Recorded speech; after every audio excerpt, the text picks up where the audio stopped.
Hello everybody, I'm Matt Little and we're going to talk about diagnosing your stance and grip and optimizing it for you. So stance, and I really like to call it structure rather than stance because people think of just the lower body when they think of stance, but the upper body also plays a big role in your shooting. So let's think of that as structure. So structure is the physical shape of my body that makes it the easiest for me to perform the tasks I need to perform in my shooting, which include movement, target transitions, recoil mitigation, all of these factors, right? Grip is how my hands actually made up with the gun to control the gun, to mitigate recoil and be as accurate as possible while I'm shooting rapidly. So the thing about grip and structure is that they're very individual things. The principles are constant for everyone, but how you optimize those principles for your own personal technique varies widely.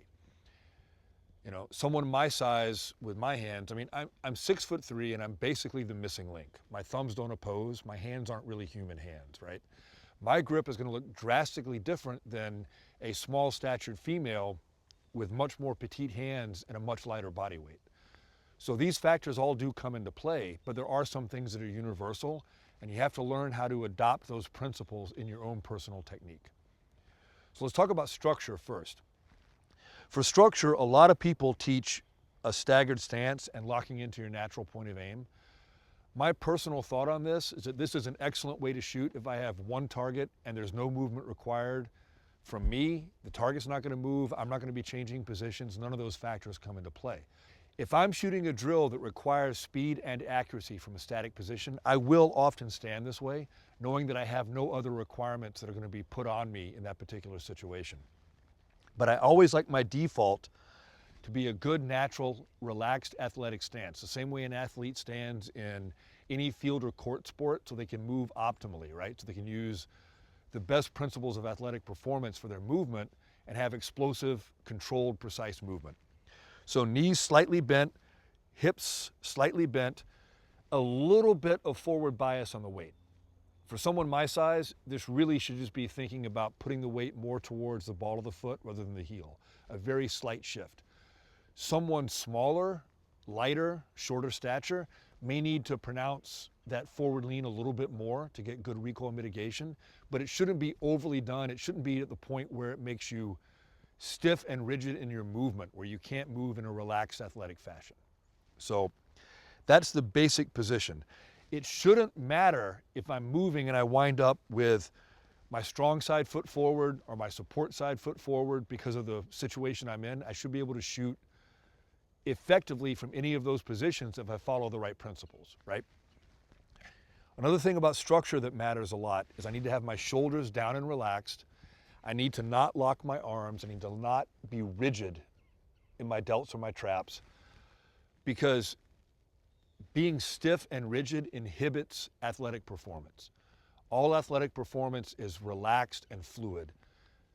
You've got to be able to stay relaxed. The only tension you should really have when you're shooting is from here down for your grip. Everything else should be nice and relaxed. Now, there are variables here that you have to play with, and it's going to change depending on how your particular body type works best. So there are people that extend the arms in a pronounced fashion. They're still not locking the elbow, but there are top shooters that extend the arms way out, right? There are top shooters that shoot with the elbows very bent. You've got to figure out how much of that bend you need for proper recoil control while still staying relaxed. Other variables. Am I camming the elbow out, or is the elbow staying down? There are very good shooters that shoot both ways. You have to experiment with this in your own training and figure out what works for you, okay? So those are two variables. How much bend, how much in and out, right? My hands on the gun. Principles that are universal. I want this hand as high up as I can possibly get it while still being effective on the controls, because I want to be as close to the bore axis of the gun as possible. It's simple leverage. The closer I am to the bore axis, the less the recoil is going to move my body, right? Now, thumb placement on here, right? This thumb, your shooting hand thumb, is a bit of a variable that you can play with. See how this wraps around races up and down. You've got to figure out how that's going to work best, especially when you have your other hand on the gun. This part of the hand right here, I try to think of as a wall. I'm not pressing into the gun with it, right? But I'm making it where it's firm enough that when the gun recoils, it's going to kind of bounce off of that, right? Give me better recoil mitigation. This hand, now the classic prescription for this is that the convex and concave curves on the palms of my hand and the heels of my hand are going to fit together, right? So these curves fit together, and that's where my hand's going to fit on the gun. That is a good general prescription, but there are individual variables, right? Here's another variable we have to play with. How much am I canting these fingers down? There are very good shooters who have a very pronounced cant, and there are very good shooters who are almost upright with this hand. So you have to figure out where in that spectrum suits you best for the gun you're shooting and for your hand size, right? Here's another thing to think about, especially for smaller statured shooters. What's more important for my grip, friction or leverage? Friction would be how much surface area I have in contact with the gun. Leverage would be the shape of my grip on the gun. So leverage is more important than friction. My wife, who's a very good competitive shooter, who's very petite, can't mate her hands up on the back of the gun because her hands are small. But because she has good leverage, she can run the gun and recoil very well. So leverage is more important than friction. And the angle of the leverage is going to be dependent on you and your body style and your body type. So I've got to play around with that variable. Another variable that I have to play around with is how far I'm wrapping around this way and where my fingers meet on the other hand. How they're going to meet in on the other hand, right? I've got to figure out that best fit for me. Now, something I always tell people to do once they figure that out is to memorize this point where this finger hits the bottom of the trigger guard, and then use that on the draw and on the reload when they roll their grip back in, or really any time they dismount the gun and bring the gun in and punch it back out. Because then what I do in order to keep my relaxed upper body platform that I need is when I come in, I don't keep the full grip so that I get tight and stiff. Instead, I let that roll on that physical reference point, right? Same thing on the draw. I let that roll on the physical reference point. After the reload, I roll the grip in when I extend it off that same physical reference point. So memorize that, and that'll be the key to duplicating your grip with your support hand every time. All right, how much grip strength do I need? So a good general prescription, a good starting point for figuring this out for yourself is that your shooting hand should be about like a firm handshake. But really what you want is you want the maximum amount of grip pressure you can get with this hand without inhibiting the ability to pull the trigger precisely and properly, right? So if I grip too hard with the rest of my hand, this finger starts to give me trigger freeze and I start to smack the trigger off center so that I'm moving the gun. Instead, if I back off just a little bit so that this finger can function properly, I have the right amount of grip pressure on this hand.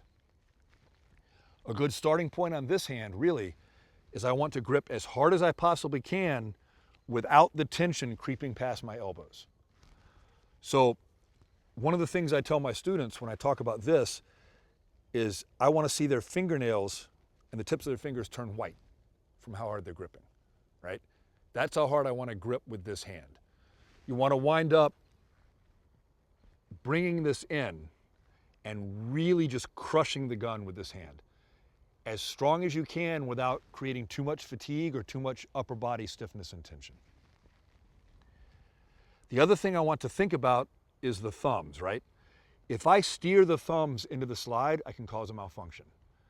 If I push into the frame with the thumb, I can drive the gun to the right, to my strong side. What I want to do is I want to have kind of a similar feeling to what I do with this part of my hand here. I want to make the meaty part of my palm here and this thumb where they're like a wall. So I'm not putting pressure into the gun, I'm not driving the gun with it, but what I'm doing is if I do like an overly aggressive trigger press, it's going to stop it. It's going to be like a wall that stops it from going too far. And that's a pretty fine point, but it's something you can work on in your training and get better results for your recoil management and your trigger control, right? Now, the way I'm going to diagnose this for myself and experiment with this and figure out the best grip and structure for me is simply by shooting in an experimental fashion. I'm going to shoot a couple of rounds, see how it recoils, figure out what I didn't like about it, and see what variable I can change in my grip and structure to try to fix it. And I go through that process and figure out exactly how to optimize my structure, my grip for a particular gun and for myself. This is a process you need to go through whenever you start shooting a new gun to figure out how best to run that gun when you're shooting at speed. I have never shot this gun before, so right now I'm about to go live and we're going to go through that process and I'm going to show you how I do it. All right, so the first thing I'm going to do, the first rounds I fire with this gun, like I said, I've never shot this gun before. I want to see what it wants to do in recoil without me putting any muscular output back into the gun. So I'm going to allow the gun to recoil as much as it wants to and evaluate the path of the sights and how the gun rises, how far it rises up. Now, one point on this though is I can't let the gun jump around in my support hand, right? So I want to have a firm, strong grip on the gun like I would if I was shooting normally and trying to mitigate the recoil. But in this case, I'm going to allow the gun to recoil like it wants to with the rest of my body, with the rest of my upper body. And then I'm going to deliberately bring the sights down and do that again. I'm going to do a few reps of that so that I can get a feeling for what the gun does in recoil when it's left to its own devices. Here we go.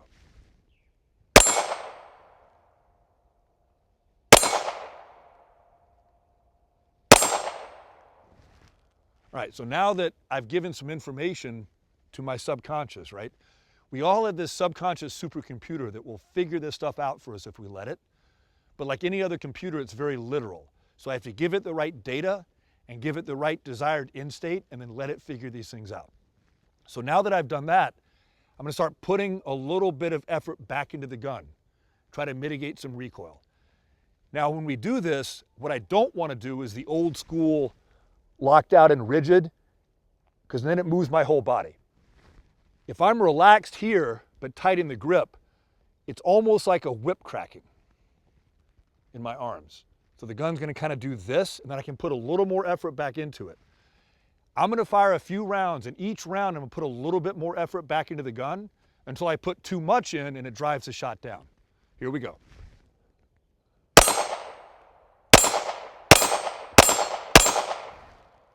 So now I have a good feel for how much effort to put back into the gun. Now what I want to do is I want to play with the shape and the pressures of the grip and really try to fine-tune how the sights track. So the way I'm going to do this is I'm going to fire 2 rounds in rapid succession and evaluate where the second round goes, because that's going to tell me how well I'm mitigating the recoil. Then I'm going to change a variable, try to make it better, and do it again. Okay, the second round went just slightly low left, just a little bit. So I'm going to increase the pressure here just a touch. And I'm going to try to change the cant of my hand just a little bit more where the fingers are pointed a little bit more down. So that time I put too much pressure in and now the second shot went slightly right. So now I'm going to relax a little bit on that. And those were just fine.